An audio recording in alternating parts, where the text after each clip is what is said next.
Wow. What? Really? Hey, Natalie. Hey, Natalie. Natalie! Oh, hey, Brandon. Hey, what you doing? Oh, I'm watching an art history class. Oh, that's so cool. What are some of the things you've learned so far? Oh, so much. Art is incredible. Sure. Like, did you know that the most important thing about art is being in the present moment? Oh, that makes sense. Yeah, and a small town in Nebraska was the birthplace of art. I don't think that's Yes, true. and Yeah. art loves vegetable soup. What does this have to do with art history? You know what, Brandon? Let's just watch the class together. Okay. Hello, my name is Art McClaskey, and this is my history. You could even call it art history. Isn't this amazing? So Art was born in Humphrey, Nebraska.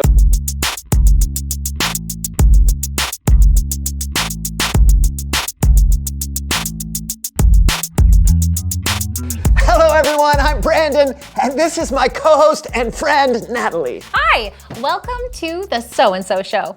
Brandon? Yes, Natalie. I'm wasting no time. We're getting right into it today. Okay. What do you want?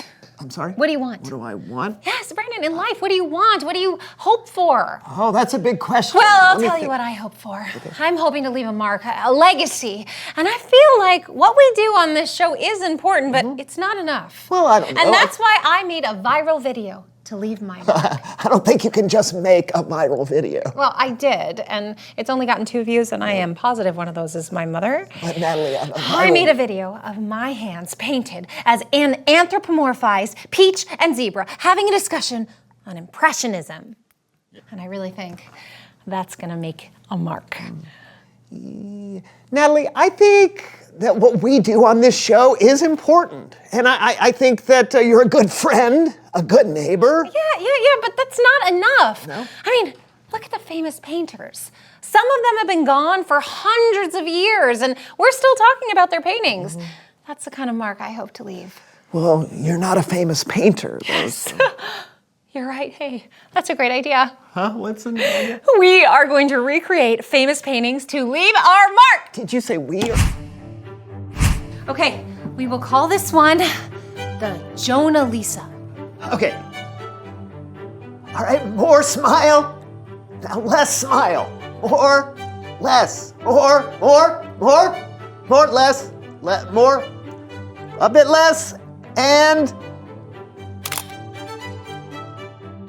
Are you ready? Yeah, I guess. Ah! What are you doing? It's from a painting called The Scream.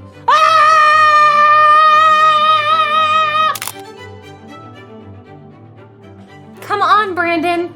I don't understand why I have to be in this. You're not supposed to have a pitchfork.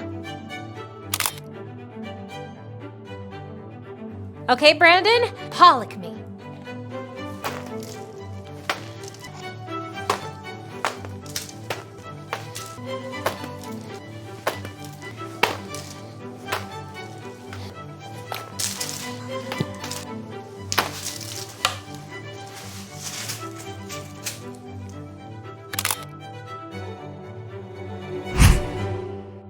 Well, how do you feel? Like I have some work to do to leave a mark. I feel a bit hopeless. That's tough. Hey, how about we check in with our good friend Kellen? All right. All right, it's Bible story time with Kellen.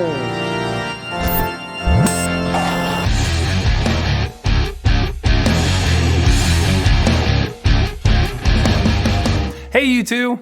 Hey, Kellen. Kellen, you ever feel like your plans in life haven't gone the way you thought they would? Sure, all the time. Really? Yeah, but I have to trust that if things aren't going according to my plans, God is still working no matter what happens. Okay.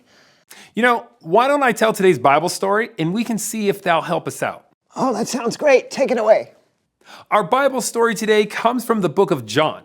Now, John wrote about something that happened to Jesus, an event that we remember today as Palm Sunday. But before we get to that, let's do some background.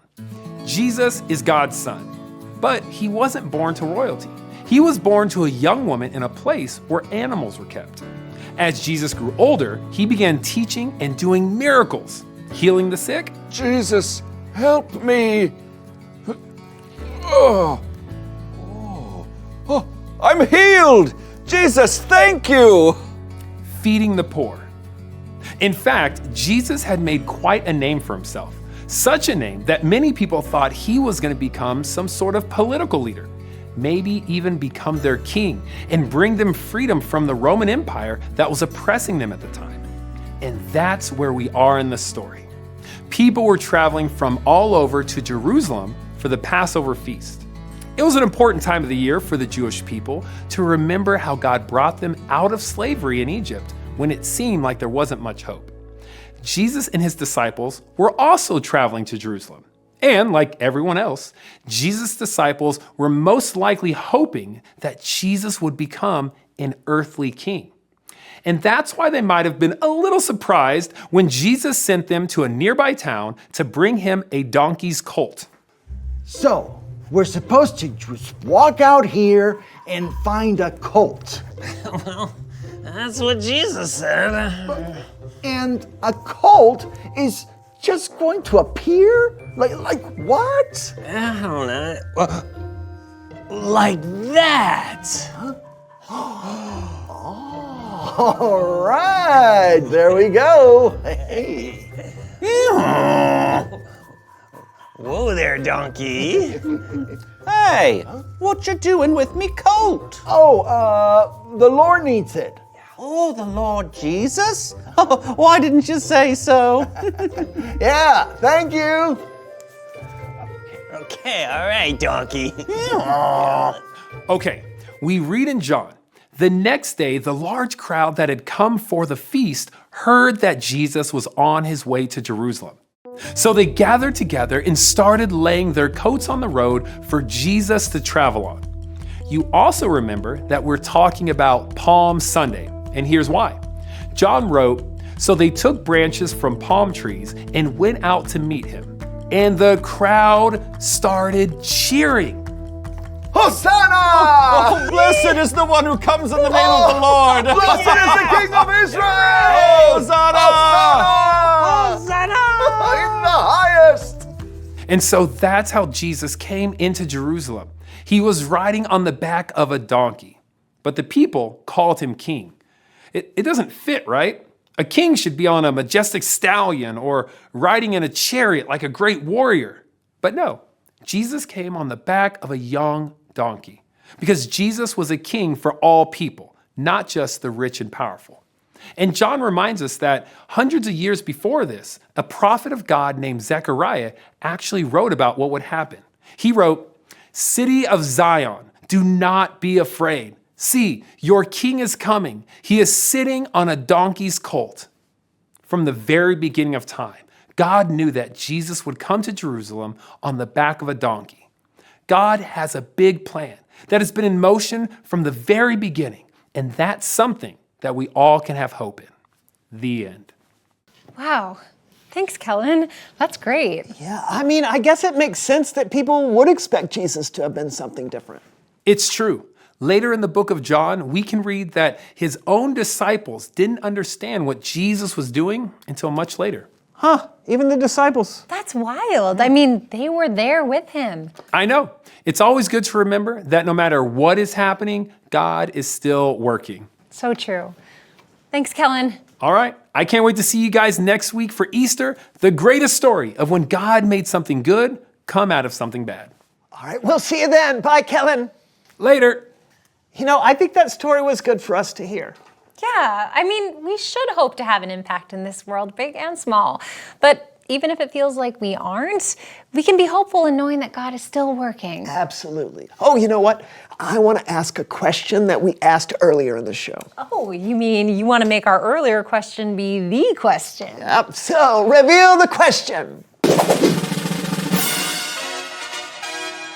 What are you hoping for? Oh, man. I think I'm hoping for big things and small things. Like what?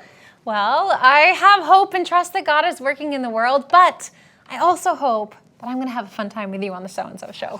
I hope that what we're doing here is fun too, but also making a difference in people's lives all over the world. Yeah, I also hope we're having something really tasty for lunch.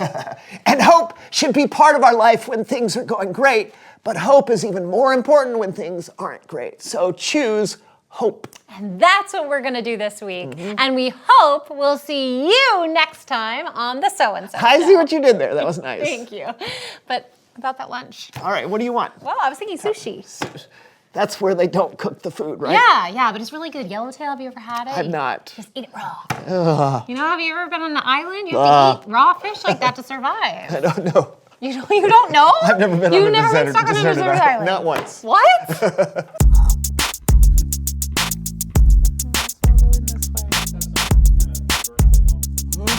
Oh, help me, Jesus. Oh, Jesus, I'm healed. Thank you. So proud of you. Hosanna! Blessed is the one who comes in the name of the Lord. Blessed is the King of Israel! Whoa there, donkey. Hey, what you doing with me coat? Oh, the Lord needs it. Oh, the Lord? Jesus? Why didn't you say so? Yeah, thank you. Yeah. Come on, donkey.